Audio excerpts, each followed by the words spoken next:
ನನ್ನ ವಿರುದ್ಧ ಯಾರೇ ನಿಂತರೋ ಅವ್ರ ಗತಿನೂ ಇದೇ ಥರ. Piece piece. ಗೆಳೆಯ, ಆ ಸತೀಶ್ಗೆ ಎಲ್ಲ ಗೊತ್ತಿರುತ್ತೆ ಕಣೋ. ಲಾಗ್ ಬುಕ್ ಸಿಕ್ಬಿಟ್ರೆ ಕಳ್ಳ ಖಂಡಿತ ಸಿಕ್ಕಾಕೋತಾನೆ.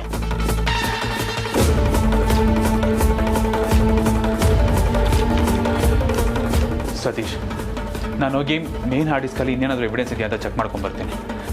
ಪೀಸ್ ಮಾಡೋ ಪ್ರೋಗ್ರಾಮ್ನ ಕಂಟಿನ್ಯೂ ಮಾಡು. ಬಾ. Okay, enjoy.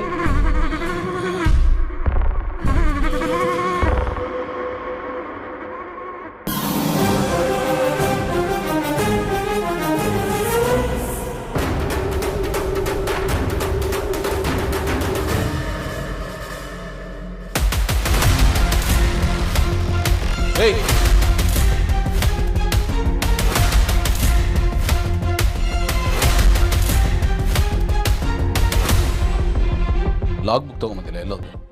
ಏನು ಮಾಡ್ತಾ ಇದೀಯ? ಗೆಳೆಯ, ಹಿಂದೆ ಇಟ್ಕೊಂಡಿದ್ದ ನೋಡಿ.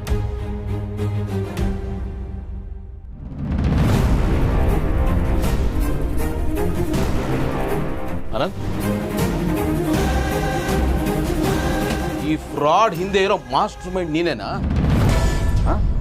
ನಂಬಿಕೆನೆಲ್ಲ ಹಾಳು ಮಾಡಿಬಿಟ್ಟಿಯಲ್ಲ. ನನ್ನ ತಮ್ಮನ ಫ್ರೆಂಡು ಅಂತ ನಿನ್ನನ್ನು ನನ್ನ ತಮ್ಮ ಅನ್ಕೊಂಡಿದ್ದಲ್ಲೋ, ನನ್ನ ನಂಬಿಕೆನ ಈ ಪೇಪರ್ ಚೂರು ಮಾಡ್ದಂಗೆ ಮಾಡ್ಬಿಟ್ಟಿಯಲ್ಲೋ. Sorry sir, really sorry sir. Sorry? Sorry ಕೇಳ್ತಾ ಇದೀಯ? ಯಾವ ಮುಖ ಇಟ್ಕೊಂಡು ಸಾರಿ ಕೇಳ್ತಾ ಇದೆಯೋ? ಹೇಳು, ಇದು ಹಿಂದೆ ನೀನು ಒಬ್ಬನೇ ಇರಕ್ಕೆ ಸಾಧ್ಯ ಇಲ್ಲ. ಹೇಳು, ಯಾರಿದ್ದಾರೆ? ಯಾರು ಮಾಡಿಸ್ತಾ ಇದ್ದಾರೆ? ಹೇಳು, ಬಗ್ರ ಹೇಳು. ಗೆಳೆಯ ಗೆಳೆಯ ಬಿಡು, ಸಮಾಧಾನ ಮಾಡ್ಕೊ. ಏನಾದರೂ ಹೆಚ್ಚು ಕಮ್ಮಿ ಆಗೋದ್ರೆ ಕಷ್ಟ. ಕೆಲಸ ಕೊಟ್ಟು ಕಂಪ್ನಿಗೆ ಮೋಸ ಮಾಡ್ತೀಯ? ಹೇಸ್ಗೆ ಕೆಲಸ ಮಾಡಿದ್ಯಲ್ಲೋ.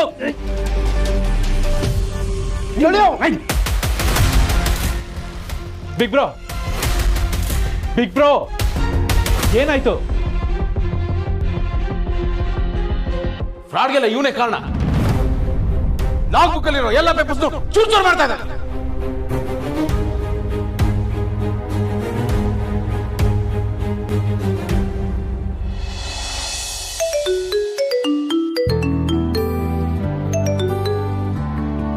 ಹಾಯ್ ಕಂದ, ಹೇಗಿದ್ಯಾ?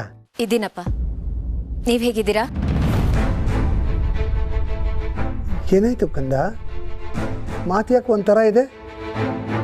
ಅಲ್ಲೇನು ಸಮಸ್ಯೆ ಇಲ್ಲ ತಾನೆ? ಇಲ್ಲಪ್ಪ, ನನ್ಗೆ ಯಾವ ಸಮಸ್ಯೆನೂ ಇಲ್ಲ. ಇಲ್ಲೆಲ್ಲರೂ ನನ್ನನ್ನು ಚೆನ್ನಾಗಿ ನೋಡ್ಕೋತಿದ್ದಾರೆ.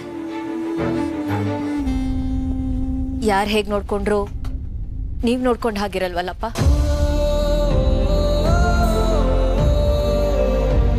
ಯಾವುದನ್ನೇ ಆಗ್ಲಿ ನಾವು ಅದನ್ನ ಕಳ್ಕೊಂಡಾಗ್ಲೇ ಅದರ ಬೆಲೆ ಗೊತ್ತಾಗೋದು ಅಂತಾರೆ. ನಿಜ, ನಾನು ನಿಮ್ಮ ಪ್ರೀತಿನ ತುಂಬಾ ಮಿಸ್ ಮಾಡ್ಕೋತಿದ್ದೀನಪ್ಪ. ಯಾಕೆ ನೀವು ನನಗೆ ಕಾಲ್ ಮಾಡಲ್ಲ? ನಾನೇ ನೆನ್ಪಿಟ್ಕೊಂಡು ಕಾಲ್ ಮಾಡಬೇಕಾ? ಅಯ್ಯಯ್ಯೋ, ಹಾಗೆಲ್ಲ ಏನಿಲ್ಲ ಕಂದ. ನಾನು ಎಷ್ಟೋ ಸರ್ತಿ ನಿನ್ನ ಹತ್ರ ಮಾತಾಡಬೇಕು ಅಂತ ಅನ್ಕೋತಾನೆ ಇರ್ತೀನಿ. ನೀನು ಯಾವ ಕೆಲಸದಲ್ಲಿ ಇರ್ತೀಯೋ, ನಿನಗೆ ಯಾಕೆ ಸುಮ್ಮನೆ ತೊಂದರೆ ಕೊಡಬೇಕು ಅಂತ ಅನ್ಕೊಂಡು ಸುಮ್ಮನೆ ಆಗ್ಬಿಡ್ತೀನಿ. ಒಂದಂತೂ ನಿಜ ಕಂದ, ನೀನು ಯಾವಾಗಲೂ ನೆನಪಾಗ್ತಾ ಇರ್ತೀಯ ನನಗೆ. ನನ್ಗಿಲ್ಲಿ ಏನು ಮಹಾ ಕೆಲಸ? ಬೆಳಿಗ್ಗೆ ಎದ್ದೋಳೋದು, ಊಟ ತಿಂಡಿ ತಿನ್ನೋದು, ಯಾರಾದರೂ ಎದುರುಗಡೆ ಬಂದರೆ ಮಾತಾಡಬೇಕು ಅಂತ 4 ಮಾತಾಡೋದು, ಸ್ಮೈಲ್ ಮಾಡೋದು, ಮ್ಯಾನೇಜ್ ಮಾಡೋದು, ಬೇಜಾರಾದರೆ ನನ್ನಷ್ಟಕ್ಕೆ ನಾನೇ ಮಾತಾಡ್ಕೊಳ್ಳೋದು, ನಿಮ್ಮನ್ನೆಲ್ಲ ನೆನಪಿಸ್ಕೊಳ್ಳೋದು, ಮತ್ತೆ ಬೇಜಾರಾಗೋದು. ಇಷ್ಟೇ ನನ್ನ ದಿನಚರಿ. ದುಃಖನ ಹೇಗೋ ಸಂಭಾಳಿಸ್ಬೋದು, ಆದರೆ ಸುಖ ಅತಿ ಆದರೆ ಸಂಭಾಳಿಸೋದು ಕಷ್ಟ ಅಂತ ನೀವು ನನ್ಗೆ ಯಾವತ್ತೂ ಹೇಳಿದ ನೆನಪಿದ್ಯಪ್ಪ? ಆ ಮಾತು ಎಷ್ಟು ನಿಜ ಅಂತ ನನಗಿವಾಗ ಅರ್ಥ ಆಗ್ತಿದೆ. ನಾನೊಂಥರ ಪಂಚತಂತ್ರದ ಕಥೆಯಲ್ಲಿ ಬರೋ ಬಂಗಾರದ ಪಂಜರದಲ್ಲಿರೋ ಗಿಳಿ ಥರ ಆಗೋಗಿದ್ದೀನಿ. ಯಾರ್ರೀ ಅದು? ಭೂಮಿ ಕೊಡಿ, ನಾ ಮಾತಾಡ್ತೀನಿ. ಹಲೋ ಕಂದ, ಹೇಗಿದ್ಯಮ್ಮ? ಚೆನ್ನಾಗಿದ್ದೀನಮ್ಮ, ನೀವ್ ಹೇಗಿದ್ದೀರಾ? ನಾವೆಲ್ಲ ಚೆನ್ನಾಗಿದ್ದೀವಿ ಕಣೆ. ಅಯ್ಯೋ, ನೀನ್ ಹೊರದ್ಮೇಲಂತೂ ಸಿಕ್ಕಾಪಟ್ಟೆ ಕೆಲ್ಸ, ಹಾಗಾಗಿ ಫೋನೇ ಮಾಡಕ್ಕಾಗಿಲ್ಲ.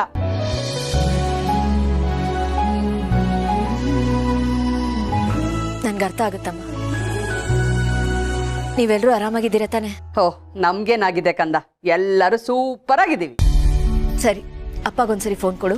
ಹಾ ಕೊಡ್ತೀನಿ, ನಂಗೂ ತುಂಬಾ ಕೆಲಸ ಇದೆ. ತಗೋ ರೀ ತಗೊಳ್ಳಿ. ಹೇಳಕ್ಕಂದ. ಅಪ್ಪ, ಮನೇಲೆಲ್ಲ ಓಕೆ ಅಲ್ವಾ? ಮಹಿಮಾ ಮನೇಲೆಲ್ರಿಗೂ ಅಡ್ಜಸ್ಟ್ ಆಗಿದ್ದಾಳೆ ತಾನೆ?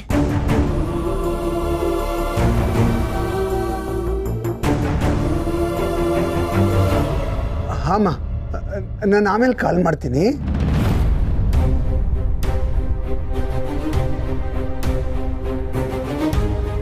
ಅಪ್ಪ ಯಾಕೋ ಮನಸಾರೆ ಮಾತಾಡ್ದಂಗೆ ಇರ್ಲಿಲ್ಲ.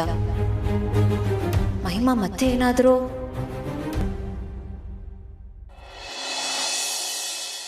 ಸರ್ ಬಿಟ್ಬಿಡಿ ಸರ್. ಸರ್ ನಂದೇನು ತಪ್ಪಿಲ್ಲ ಸರ್. ಸರ್ ನಿಜ ಒಪ್ಕೊ. ಯಾರು ನಿನಗೆ ಟ್ರಾನ್ಸ್ಫರ್ ಮಾಡಕ್ಕೆ ಹೇಳಿದ್ರು? ಯಾರು ಟ್ರಾನ್ಸ್ಫರ್ ಮಾಡಕ್ಕೆ ಹೇಳಿದ್ರು? ಹೇಳು ಹೇಳೋ, ಯಾರು ನಿನ್ನ ಜೊತೆ ಇದ್ದಾರೆ? ನನಗೆಲ್ಲ ಡೀಟೇಲ್ಸು ಬೇಕು. ನೀನು ಮಾಡಿದ್ಯಾ? ಹೇಳು, ಒಪ್ಕೋ. ನೀನಾಗೆ ಒಪ್ಕೊಂಡ್ರೆ ಸರಿ, ಒಪ್ಕೊಳ್ಳಿಲ್ಲ ಅಂದರೆ ಪೊಲೀಸ್ ಕರ್ಸಿ ಬಾಯ್ ಬಿಡಿಸ್ಬೇಕಾಗುತ್ತೆ. ನಿನಗೆ ಗೊತ್ತು, ಒಂದ್ಸತಿ ಪೊಲೀಸು ಕೋರ್ಟ್ ಅಂತ ಹೋದ್ರೆ ನಿನ್ನ ಲೈಫ್ ಫ್ಯೂಚರ್ ಏನಾಗುತ್ತೆ ಅಂತ ಗೊತ್ತಾನೆ. ಹೋಗ್ಲು ಬೊಗಳ ಅದು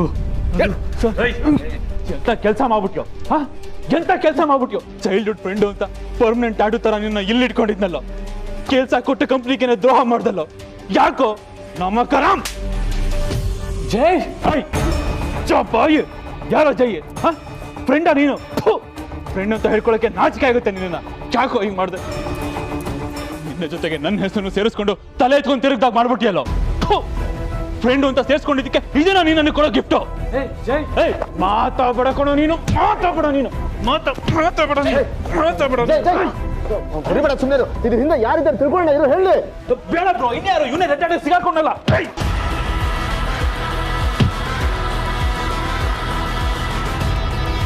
ಯಾಕೋ ಯಾಕೋ ಇಂಥ ಕೆಲಸ ಮಾಡ್ದೆ? ಯಾಕೆ ಮಾಡ್ದೆ? ಎದ್ದೇಳ ಮೇಲೆ, ಎದ್ದೇಳ ಮೇಲೆ. ಮಾತಾಡ್ಬೇಡ ನೀನು, ಮಾತಾಡ್ಬೇಡ.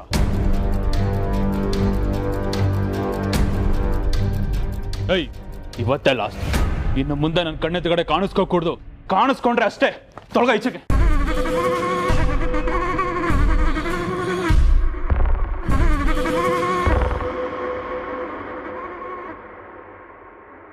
ನಿನಗೆ ಮೋಸ ಮಾಡೋದ್ನಲ್ಲ ನಾನು. ನನ್ನ ಅಣ್ಣಂಗೆ ಮೋಸ ಮಾಡ್ತಾನೆ. ಇಂಥವನ್ನೆಲ್ಲ ಸುಮ್ಮನೆ ಬಿಡಬಾರ್ದು ಅಣ್ಣ. ಶೂಟ್ ಮಾಡಿ ಸಾಯಿಸ್ಬೇಕು.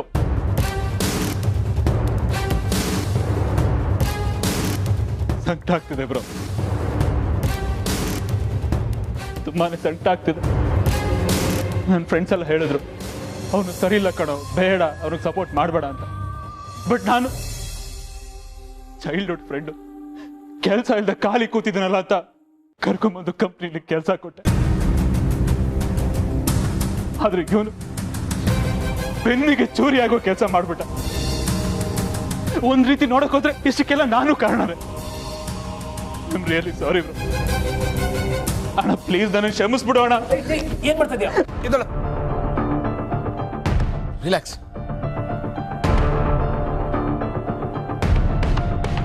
ಅಣ್ಣ, ಅವನು ಫ್ರೆಂಡು ಅಂತ ನಾನು ಅವನು ಸುಮ್ಮನೆ ಬಿಡೋದಿಲ್ಲ. ಅವನಿಗೆ ನೀನೇನು ಶಿಕ್ಷೆ ಕೊಡಿಸ್ತಿದ್ದು ಅದನ್ನ ನಾನು ಕೊಡಿಸ್ತೀನಿ. ಇದು ನನ್ನ ಪ್ರಾಮಿಸ್. ಪ್ಲೀಸ್ ಬೇಜಾರು ಮಾಡ್ಕೋಬೇಡ ಅಣ್ಣ.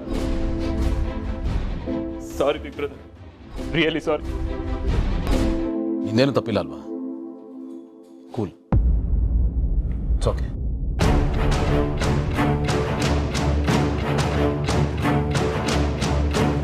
ಸಮಾಧಾನ ಮಾಡ್ಕೊಳ್ಳಿ ಬ್ರೋ, ಎಲ್ಲ ಸರಿ ಹೋಗುತ್ತೆ. ಹಾಂ, ಟೆನ್ಷನ್ ಮಾಡಿ.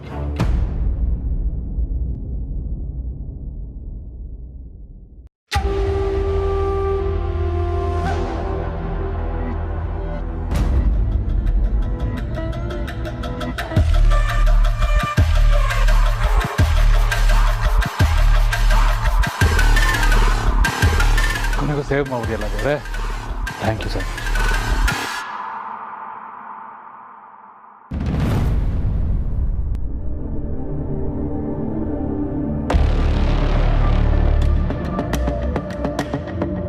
ನಾನು ಒಳಗೆ ಬರ್ಬೋದಾ? ಅರೆ ಅತ್ತೆ, ಬನ್ನಿ ಪ್ಲೀಸ್. ಯಾಕೆ ಹಾಕಿ ಕೇಳ್ತಿದ್ದೀರಾ? ಅದು ಗೌತಮ್ ಇರಬೇಕಾದ್ರೆ ನಾನು ಹಾಗೆ ಬರ್ತಿದ್ದೆ, ಆದರೆ ಈಗ ಆಗಲ್ವಲ್ಲ. ನೀನು ಬಂದಿದ್ಯಾ, ಈಗ ಇದು ಅವನ ರೂಮ್ ಅಲ್ಲ, ನಿನ್ನ ರೂಮ್. ನಾನು ಬಂದಿದ್ದು ನಿನಗೆ ಡಿಸ್ಟರ್ಬ್ ಆಗಿಲ್ಲಲ್ಲ? ಅತ್ತೆ ಹಾಗೇನೂ ಇಲ್ಲ, ನೀವು ಮೊದಲಿನ ಥರ ಯಾವಾಗ ಬೇಕಾದರೂ ಒಳಗೆ ಬರ್ಬೋದು. ಆದರೂ ಅದು ಮೊದಲಿನ ಥರ ಅಲ್ವಲ್ಲ. ಈಗಲೇ ಬೇರೆ, ಆಗಲೇ ಬೇರೆ, ತುಂಬ ವ್ಯತ್ಯಾಸ ಇದೆ. ಈಗ ನಮ್ಮ ಮನೆ ಹೇಗೆ ಅನ್ನಿಸ್ತಾ ಇದೆ? ಎಲ್ಲ ಅಡ್ಜಸ್ಟ್ ಆಯ್ತಲ್ವಾ? ಏನಾದರೂ ಪ್ರಾಬ್ಲಮ್ ಇದ್ದರೆ, ಕಷ್ಟ ಆಗ್ತಿದ್ರೆ ನನ್ನ ಹತ್ರ ಹೇಳ್ಕೊ, ನಾನು ಅದನ್ನು ಸಾಲ್ವ್ ಮಾಡ್ತೀನಿ. ಒಟ್ಟಿನಲ್ಲಿ ಈ ಮನೇಲಿ ನೀನು ರಾಣಿಯಾಗಿರ್ಬೇಕು ಅನ್ನೋದೇ ನನ್ನ ಆಸೆ. ಅತ್ತೆ ನನಗಿಲ್ಲಿ ಯಾವ ಪ್ರಾಬ್ಲಮ್ಮು ಇಲ್ಲ, ಎಲ್ಲನೂ ಅಡ್ಜಸ್ಟ್ ಆಗಿದೆ. ಆದರೆ ನನಗಿಲ್ಲಿ ಕಷ್ಟ ಆಗ್ತಿರೋದು ಒಂದೇ ಒಂದು ವಿಷಯದಲ್ಲಿ. ನನಗೆ ಈ ರೂಮಿಂದ ಆಚೆ ಬರೋಕ್ಕೇ ಭಯ ಆಗುತ್ತೆ. ಎಲ್ಲಿ ನೋಡಿದ್ರು ಜನ, ಎಲ್ಲಿ ನೋಡಿದ್ರು ವಿಪರೀತ ಮರ್ಯಾದೆ. ಇವರೆಲ್ಲ ನನಗೆ ಯಾಕೆ ಇಷ್ಟೊಂದು ಮರ್ಯಾದೆ ಕೊಡ್ತಾರೆ ಅಂತ ನನಗೆ ಗೊತ್ತಿಲ್ಲ. ಈ ಮರ್ಯಾದೆ ಭಾರನ ಹೊರೋದೇ ತುಂಬ ಕಷ್ಟ ಆಗೋಗಿದೆ. ಈ ಮನೇಲಿ ಇರೋದೇ ಹಾಗೆ. ಅದನ್ನು ನೀನು ಭಾರ ಅಂತ ಅಂದ್ಕೊಂಡ್ರೆ ಭಾರನೇ ಆಗತ್ತೆ. ನಿನ್ನ ಸ್ಥಾನಕ್ಕೆ ಸಿಕ್ಕಿರೋ ಗೌರವ ಅಂತ ನಿಭಾಯಿಸಲೇಬೇಕು. Everything comes with a price. Conditions apply. ನಿಜ, ಕೆಲವಷ್ಟಕ್ಕೆ ತುಂಬಾನೇ ಬೆಲೆ ಕೊಡಬೇಕಾಗತ್ತೆ.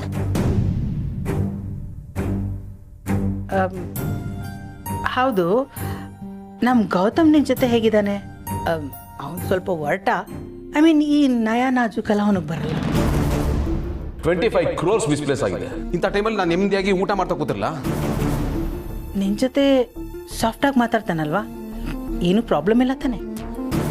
ನಿನ್ನ ಹತ್ರ ಎಲ್ಲ ಶೇರ್ ಮಾಡ್ಕೋತಾನ? ಐ ಮೀನ್ ಪರ್ಸ್ನಲ್ ಬಿಸ್ನೆಸ್ ಎಲ್ಲ ಹೇಳ್ಕೊತಾನ? ಹಾಂ, ಹೇಳ್ಕೊತಾರೆ. ಆ ಥರ ಯಾವ ಪ್ರಾಬ್ಲಮ್ ಇಲ್ಲ. ಏನೂ ಪ್ರಾಬ್ಲಮ್ ಇಲ್ವಾ? ಮತ್ತೆ ನಿನ್ನೆ ರಾತ್ರಿ ಗೌತಮ್ ಏನೋ ಜೋರಾಗಿ ಮಾತಾಡೋ ಥರ ಇತ್ತು. ಅದು ಗೌತಮ್ ಕೂಗಾಡೋ ಥರ ಇತ್ತು. ಅದಕ್ಕೆ ಏನು ಅಂತ ತಿಳ್ಕೊಬೋದಾ? ಯಾಕೆ ಸೈಲೆಂಟ್ ಆಗಿಬಿಟ್ಟೆ? ಕನ್ಸರ್ನ್ ತೋರ್ಸೋ ನೆಪದಲ್ಲಿ ಫೋರ್ಸ್ ಮಾಡೋದು, ಉಪದೇಶ ಕೊಡೋದು ಯಾವುದು ನನಗೆ ಇಷ್ಟ ಆಗಲ್ಲ. ಏನಾಯ್ತು ನಿನ್ನೆ? ಅದು ನಿನ್ನೆ ಆಫೀಸಲ್ಲಿ 25 ಕೋಟಿ ಹಣ ಮಿಸ್ಪ್ಲೇಸ್ ಆಗಿದೆ ಅಂತ ತುಂಬ ಟೆನ್ಷನ್ ಆಗಿದ್ರು. 25 ಕೋಟಿನ?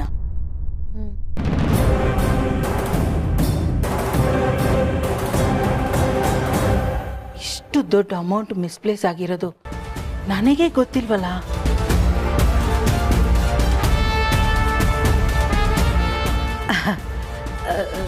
Very good. ಇಂಥ ವಿಷಯ ಎಲ್ಲ ಗೌತಮ್ ನಿನ್ನ ಹತ್ರ ಶೇರ್ ಮಾಡ್ತಿದ್ದಾನಲ್ಲ, ತುಂಬ ಖುಷಿ ಆಗತ್ತೆ. ಅಂದರೆ ನಿಮ್ಮಿಬ್ಬರ ಮಧ್ಯೆ ಒಳ್ಳೆ ರ್ಯಾಪೋ ಇದೆ ಅಲ್ವಾ? ಆ್ಯಕ್ಚುಲಿ ಇದೆಲ್ಲ ಗೊತ್ತಿರೋದು ಒಳ್ಳೇದೆ. ಎಷ್ಟೇ ಆದರೂ ನೀನು ಅವನ ಹೆಂಡತಿ ಅಲ್ವಾ? ಗೊತ್ತಿರಲಿ, ಒಳ್ಳೇದೆ ಒಳ್ಳೇದೆ. ನನಗೆ ಸ್ವಲ್ಪ ಕೆಲಸ ಇದೆ, ಯು ಪ್ಲೀಸ್ ಕ್ಯಾರಿ ಆನ್.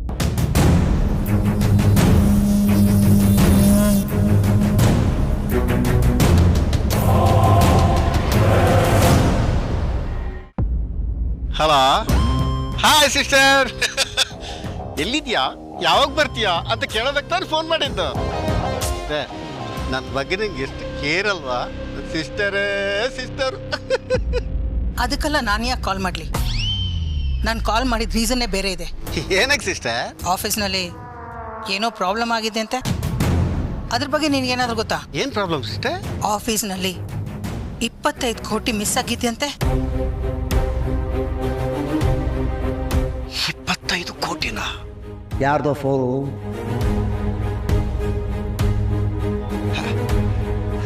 ನೀನೇನು ವರಿ ಮಾಡ್ಕೊಬೇಡ ಸಿಸ್ಟರ್. ಅದು ಏನು ಅಂತ ತಿಳ್ಕೊಂಡು ನಾನು ನಿನ್ಗೆ ಹೇಳ್ತೀನಿ, ಓಕೆನಾ? ಆಯ್ತು, ಆದಷ್ಟು ಬೇಗ ನನಗೆ ಅಪ್ಡೇಟ್ ಮಾಡು. ಹಾಂ.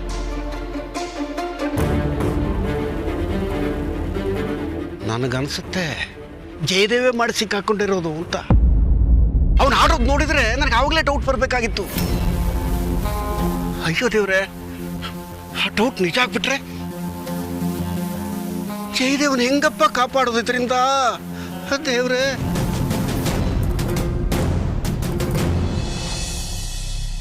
ನಮ್ಮ ಗುಂಡಪ್ಪ ಸಣ್ಣವನಿದ್ದಾಗಿಂದನೂ ಹಾಗೆ. ಅವನಿಗೆ ಆಗಾಗ ವಿಚಾರಿಸ್ಕೋತಾ ಇರಬೇಕು. ಬಂದ ನೋಡು. ಅಜಯ್,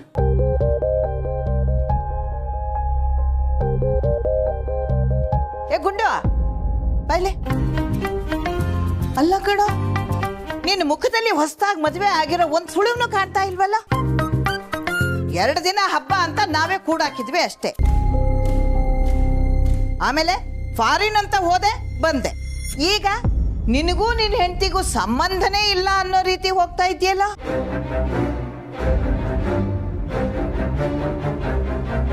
ಅಲ್ವೋ? ನಿನಗೂ ಹೆಂಡತಿ ಅನ್ನೋಳೊಬ್ಳಿದ್ದಾಳೆ, ಅವಳಿಗೂ ಮನಸ್ಸಿರುತ್ತೆ, ಆಸೆ ಇರುತ್ತೆ ಅನ್ನೋದನ್ನೆಲ್ಲ ಮರ್ತು ಬಿಟ್ಟಿದ್ಯಲ್ಲೋ.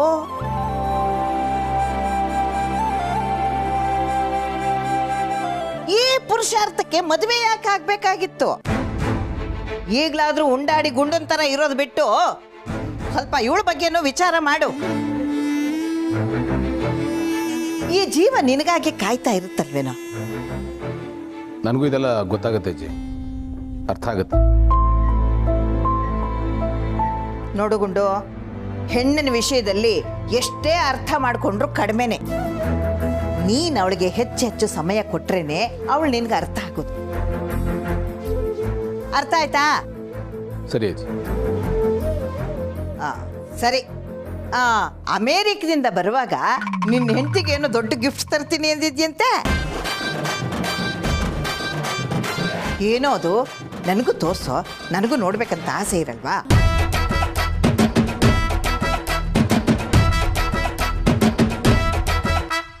ಅರೆ, ಏನೋ ಹಾಗೆ ಮುಖ ನೋಡ್ತಾ ನಿಂತಿದ್ಯಾ? ನಾನ್ ನಿನ್ನೆ ಕೇಳ್ತಾ ಇರೋದು. ಅವಳು ನನಗೆಲ್ಲ ಹೇಳಿದಾಳೆ. ನೀನು ಮಧ್ಯರಾತ್ರಿಯಲ್ಲಿ ಅವಳಿಗೆ ಫೋನ್ ಮಾಡಿದ್ದು, ಕಲರ್ ಕೇಳಿದ್ದು ಎಲ್ಲಾನು ಹೇಳಿದಾಳೆ. ಹೋಗು, ನೀ ತಂದಿರೋ ಗಿಫ್ಟ್ ತಂದು ತೋರಿಸು. ಸರಿ ಅಜ್ಜಿ, ತೋರಿಸ್ತೀನಿ. ಮರಿಬಾರ್ದು. ಇಲ್ಲ. ನೀನೇನ್ ಮಾಡ್ಬೇಕಂದ್ರೆ ನಾಳೆ ನೀನು ಆಫೀಸ್ಗೆ ಹೋಗಾಗಿಲ್ಲ. ಅಜ್ಜಿ, ನಾಳೆ ನನಗೆ ಇಂಪಾರ್ಟೆಂಟ್ ಮೀಟಿಂಗ್ ಇದೆ. ಬಿಡ, ಅದೇ ಸುಡುಗಾಡು ಮೀಟಿಂಗು. ಮೊದಲು ಸಂಸಾರದ ಮೀಟಿಂಗು, ಆಮೇಲೆ ಬೇರೆ ಮೀಟಿಂಗ್. ಅಲ್ಲ ಅಜ್ಜಿ, ಅದು ನೀನೇನು ನನಗೆ ಕಾರಣ ಹೇಳಕ್ ಬರಬೇಡ. ನಾ ಹೇಳಿದ್ಮೇಲೆ ಮುಗೀತು, ಎರಡನೇ ಮಾತೇ ಇಲ್ಲ. ಅಜ್ಜಿ, ನನ್ನ ಮಾತು ಕೇಳಿ. ಹೇಳದ್ನಲ್ಲ, ನೀನು ಒಂದು ಮಾತು ಆಡಾಗಿಲ್ಲ. ಸುಮ್ಮನೆ ನಾನು ಹೇಳದಷ್ಟು ಮಾಡೋ ಅಷ್ಟೆ. ನಾಳೆ ನಿನ್ನ ಹೆಂಡತಿನ ಎಲ್ಲಾದ್ರೂ ಹೊರಗಡೆ ಕರ್ಕೊಂಡು ಹೋಗು. ಬೇರೆ ಏನು ಕಥೆ ಹೇಳ್ಬೇಡ. ನೀನು ಹೆಂಡತಿ ಮುಖ ನೋಡ್ಕೊಂಡು, ಹೆಂಡತಿ ಗಂಡನ ಮುಖ ನೋಡ್ಕೊಂಡು ನಿಂತ್ಕೊಳ್ಳೋದಲ್ಲ. ಒಟ್ಟಿನಲ್ಲಿ ನೀವಿಬ್ರು ಜೋಡಿಯಾಗಿ ನಾಳೆ ಹೊರಗೆ ಹೋಗ್ಲೇಬೇಕು. ಇದು ನನ್ನ ಆರ್ಡರ್. ಸರಿ. ಗಿಫ್ಟ್ ತೋರಿಸ್ಬೇಕು.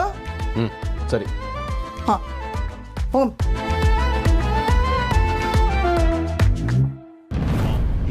ಮಾತಾಡ್ಬೇಡ. ಕಾಮನ್ ಸೆನ್ಸ್ ಇರೋರು ಮಾಡೋ ಕೆಲಸನ ಇದು. ಇಂಥ ಚೀಪ್ ಕೆಲಸ ಮಾಡೋದಿಕ್ಕೆ ನಿನಗೆ ಹೇಗೋ ಮನ್ಸು ಬಂತು? ನಾಚಿಕೆ ಆಗಲ್ಲ ನಿನಗೆ? ಮಾಮ್, ಬರೀ ನಿಂದೆ ಹೇಳ್ತಿರ್ಬೇಡ, ಸ್ವಲ್ಪ ನನ್ನ ವರ್ಷನು ಕೇಳಿಸ್ಕೊ. ಹೇಳು. ನಾನೇನು ಯಾರಿಗೂ ಮೋಸ ಮಾಡಿಲ್ಲ ಅಮ್ಮ. ನನಗೆ ಒಂದು ಕಮಿಟ್ಮೆಂಟ್ ಇತ್ತು, ಅದಕ್ಕೆ ಆ ಫಂಡನ್ನು ಬೇರೆ ಕಡೆಗೆ ಟ್ರಾನ್ಸ್ಫರ್ ಮಾಡಿಸಿದ್ದೀನಿ ಅಷ್ಟೇನೆ. ನಾನೇನು ಶೋಕಿ ಮಾಡೋದಕ್ಕೋಸ್ಕರ ಆ ದುಡ್ಡನ್ನ ಬಳಸ್ಕೊಂಡಿಲ್ಲ. ಒಂದು ಬಿಸ್ನೆಸ್ ಸೆಟಪ್ ಮಾಡೋದಕ್ಕೆ ಅಂತ ಆ ಫಂಡನ್ನ ಯೂಸ್ ಮಾಡ್ಕೊಂಡಿದ್ದೀನಿ. ಅಲ್ಲಮ್ಮ, ದೊಡ್ಡದಾಗಿ ಒಂದು ಕನ್ಸು ಕಾಣ್ತೀವಿ, ಅದೇ ತಪ್ಪ? ಕನಸು ಕಾಣೋದು ತಪ್ಪಲ್ಲಪ್ಪ, ಆದ್ರೆ ಅದಕ್ಕೆ ಕಂಡವರು ದುಡ್ಡು ಪಡೆದುಕೊಳ್ಳೋದು ತಪ್ಪು. ಏಯ್, ನೀನು ಮಾಡಿರೋದಕ್ಕೆ ಇನ್ವೆಸ್ಟ್ಮೆಂಟ್ ಅಂತ ಕರೆಯಲ್ಲ ಕಣೋ, ಕಳ್ತನ ಅಂತಾರೆ. ಫ್ರಾಡ್ ಅಂತ ಕರೆಸ್ಕೊಳ್ಳುತ್ತೆ ಸೊಸೈಟಿಲಿ ಅದು. ನಾನು ನಿಮಗೆ 1000 ಸತಿ ಗಿಣಿ ಹೇಳ್ದಕ್ಕೆ ಹೇಳಿದ್ದೀನಿ, ಅದಕ್ಕೆ ಕೇಳ್ಬೇಕಲ್ಲ. ಇವನಿಗೆ ಗೌತಮ್ ಜೀವಂತರ ದೊಡ್ಡ ಜನ ಆಗ್ಬೇಕು ಅಂತ ಆಸೆ, ಆದ್ರೆ ಹೆಂಗೆ ಅಂತ ಗೊತ್ತಿಲ್ಲ. ಮತ್ತೇನೇನು ಮಾಡುವಂತೆ ಮಾಂಸ ನನ್ನ ಹೆಸರಿಗಷ್ಟೇ, ಹೇಳ್ಕೊಡೋದಕ್ಕಷ್ಟೇ ನಾವು ಗ್ರೇಟ್ ದಿವಾನ್ ಫ್ಯಾಮಿಲಿ ಮೆಂಬರ್ಸ್. ಆದರೆ ₹1 ಆಫ್ಟರ್ 1 ಸಿಂಗಲ್ ರೂಪಿ ಬೇಕು ಅಂದ್ರು ಬಿಗ್ ಬ್ರದರ್ ಮುಂದೆ ಕೈ ಚಾಚ್ಕೊಂಡು ಭಿಕ್ಷೆ ಬೇಡ್ಕೊಂಡು ನಿಂತ್ಕೋಬೇಕು. ಛೇ, ನಾಚಿಕೆ ಆಗುತ್ತೆ ನನಗೆ. ನಮಗೂ ಒಂದು ಲೈಫ್ ಅಂತ ಇದೆ, ಒಂದು ಆಂಬಿಷನ್ಸ್ ಅಂತ ಇದೆ. ಆ ಆಂಬಿಷನ್ಸ್ನೆಲ್ಲ ಫುಲ್ಫಿಲ್ ಮಾಡ್ಕೋಬೇಕು ಅಂದ್ರೆ ದುಡ್ಡು ಬೇಕು. ದುಡ್ಡು ಬೇಕು ಅಂದ್ರೆ ಇಂಥದ್ದೇನಾದ್ರೂ ಮಾಡಲೇಬೇಕು. ಮಾಡ್ದಾಗ್ಲೇ ನಮಗೇನು ಬೇಕೋ ಅದು ನಮಗೆ ಸಿಗೋದು. ಲೈಫಲ್ಲಿ ಒಂಚೂರು ಉದ್ಧಾರ ಆಗೋದು. ಅಷ್ಟಕ್ಕೂ ಈಗಾಗಿರೋ ಪ್ರಾಬ್ಲಮ್ ಆದ್ರೂ ಏನು ಮಾಮ್, ಅಣ್ಣನಿಗೆ ಸೇರ್ಬೇಕಾಗಿರೋ ಪ್ರತಿಯೊಂದರಲ್ಲೂ ನನಗೂ ಪಾಲಿದೆ. ಆ್ಯಂಡ್ ನನ್ನ ಪಾಲಲ್ಲಿ ನಾನು ಒಂಚೂರು ಎತ್ಕೊಂಡಿದ್ದೀನಿ ಅಷ್ಟೇನೆ. It is not at all a problem. ನಾನು ಮಾಡಿರೋದು ಸರಿಯಾಗೇ ಇದೆ. ನೀನು ಏನು ಬೇಕಾದರೂ ಮಾಡು, ಆದರೆ ನೀನು ಮಾಡೋಕ್ಕೆ ಮುಂಚೆ ನಮಗೆ ಒಂದು ಮಾತು ಹೇಳ್ಬಿಟ್ಟು ಮಾಡು. ನೀನೇನಾದರೂ ಮಾಡಿ ಸಿಕ್ಕಾಕೊಂಡ್ರೆ ಅದನ್ನು ಹೇಗೆ ಹ್ಯಾಂಡಲ್ ಮಾಡಬೇಕು, ಅದರಿಂದ ನಿನ್ನನ್ನು ಹೇಗೆ ಬಚಾವ್ ಮಾಡಬೇಕು ಅಂತ ನಾವು ಯೋಚನೆ ಮಾಡಬೇಕಲ್ವಾ? ಈ ರೀತಿ ಲಾಸ್ಟ್ ಮಿನಿಟಲ್ಲಿ ತಲೆ ಹೋಗೋ ಕೆಲಸ ಮಾಡಬೇಡ. ಇಲ್ಲ ಮಾಮ್, ನಾನು ಎಲ್ಲದನ್ನು ನೀಟಾಗಿ ಹ್ಯಾಂಡಲ್ ಮಾಡಿದ್ದೆ. ಆದರೆ ಆನಂದ್ ಇದನ್ನಲ್ಲ, ಅವನೇ ನನಗೆ ದೊಡ್ಡ ತಲೆನೋವಾಗಿರೋದು ಮಾಮ್. ಈಗ ನಾನು ಸಿಗಾಕೊಳ್ಳೋದಕ್ಕೂ ಅವನೇ ಕಾರಣ ಮಾಮ್. ಇನ್ನು ಹೆಚ್ಚಿಗೆ ದಿನ ಅವನನ್ನು ಆಫೀಸಲ್ಲಿ ಇಟ್ಕೊಳ್ಳೋದಕ್ಕೆ ನಾನಂತೂ ಬಿಡೋದಿಲ್ಲ. ಆದಷ್ಟು ಬೇಗ ಅವನಿಗೊಂದು ದಾರಿ ಕಾಣಿಸ್ತಿತ್ತು.